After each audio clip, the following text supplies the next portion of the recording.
हाजिर दिन भर की कुछ मुख्य खबरों के साथ आइए रुक करते हैं खबरों की ओर।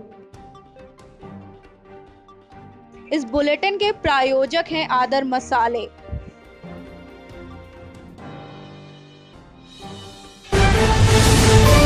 राम जन्मभूमि पूजन में शामिल होने के लिए मोहम्मद इकबाल अंसारी को भेजा गया निमंत्रण।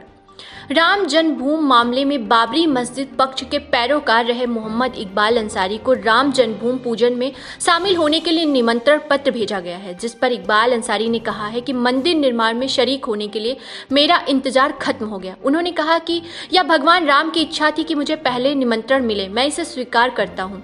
बाबरी मस्जिद के पक्षकार रहे मोहम्मद इकबाल मंदिर निर्माण की बेला में प्रधानमंत्री के स्वागत की तैयारी में है। स्वागत के लिए वह आज ही रामचरितमानस और रामनामी खरीद कर लाए हैं। उन्होंने कहा है, मैं भी प्रधानमंत्री के स्वागत को उत्सुक हूं और इसके लिए रामनामी और मानस जैसी अयोध्या की अनमोल धरोहर लेकर आया हूं। इकबाल ने कहा, रामनामी हो या मानस, या जितना हिंदुओं के लिए आदर योग्य है उतनी ही मुस्लिमों के लिए भी। उन्होंने कहा कि हमारा मजहब हमें सभी धर्मों का आदर सिखाता है। हम हिंदू धर्म के लाखों देवी देवताओं के साथ सभी पीर पैगंबर का सम्मान करते हैं। भगवान राम तो राम है, हम उनके किरदार को क्या समझेंगे, पर इतना जरूर कहूँगा कि हमें उनके बताए रास्ते पर चलना चाहिए। लखनऊ से आर एस तिवारी की रिपोर्ट आप तक। उन्नाव पुलिस ने किया 2 घटनाओं का खुलासा, हत्या की 2 घटनाओं का किया पर्दाफाश। कुछ दिन पहले मोरावा थाना क्षेत्र में युवती का शव मिलने की घटना में पुलिस ने एक नहीं हत्या की 2 घटनाओं से पर्दा उठाया है। रायबरेली जिले के लालगंज कोतवाली क्षेत्र के आलमपुर ग्राम सभा के मजरा पूरन वर रंगपुर निवासी अमरपाल ने बड़ी बेटी रोशनी की हत्या कर शव मोरावा थाना क्षेत्र में फेंकने के दूसरे दिन अपनी 13 साल की दूसरी बेटी ममता की भी हत्या कर दी। आरोपी ने छोटी बहन का शव सरेनी थाना क्षेत्र स्थित एक नहर में फेंक दिया, बाद में फांसी लगाकर खुदकुशी कर ली। इससे पहले 2 बेटियों के हत्यारोपी पिता ने सुसाइड नोट भी लिखा था। इसमें उसने बड़ी बेटी की हरकतों से आजिज होकर यह कदम उठाने की बात लिखी है। हत्यारोपी मृतक अमरपाल की पत्नी केतकी अपने भाई धीरज के साथ सोमवार को मोरावा थाना पहुंची। उन्नाव पुलिस का 2 बड़ी हत्याओं के खुलासा, हत्या की 2 घटनाओं से पर्दा उठाया।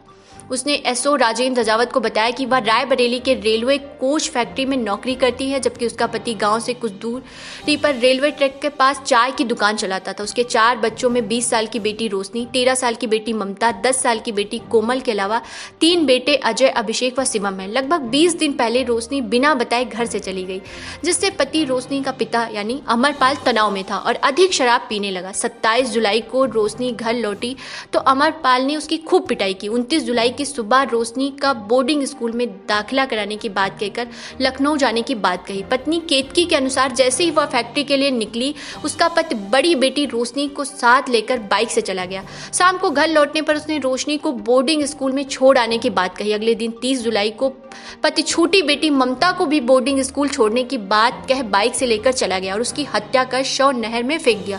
दोनों बेटियों की हत्या की जानकारी मिलने पर केतकी फपक पड़ी। वहीं खुलासे पर एसपी रोहन भी कन्नय ने मोराव एसओ राजेंद्र रजावत और गुलहरिया चौकी प्रभारी राम मोहन की पीठ थपथपाई है। पोस्टमार्टम हाउस जाकर मानी कि छोटी बेटी की पहचान। एसओ राजेंद्र रजावत ने बताया कि सरेनी पुलिस ने नहर से हत्यारोपी अमरपाल की छोटी बेटी का शव बरामद कर पहचान के लिए रायबरेली पोस्टमार्टम हाउस की मोर्चरी में रखवा दिया। रविवार को बड़ी बेटी रोशनी की हत्या का खुलासा होने के बाद हत्यारोपी की पत्नी केतकी ने पोस्टमार्टम हाउस पहुंचकर छोटी बेटी की पहचान की।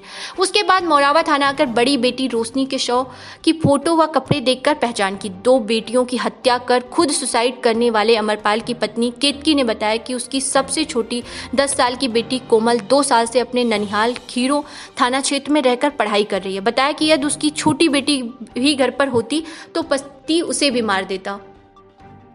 लखनऊ से आर एस तिवारी की रिपोर्ट आप तक।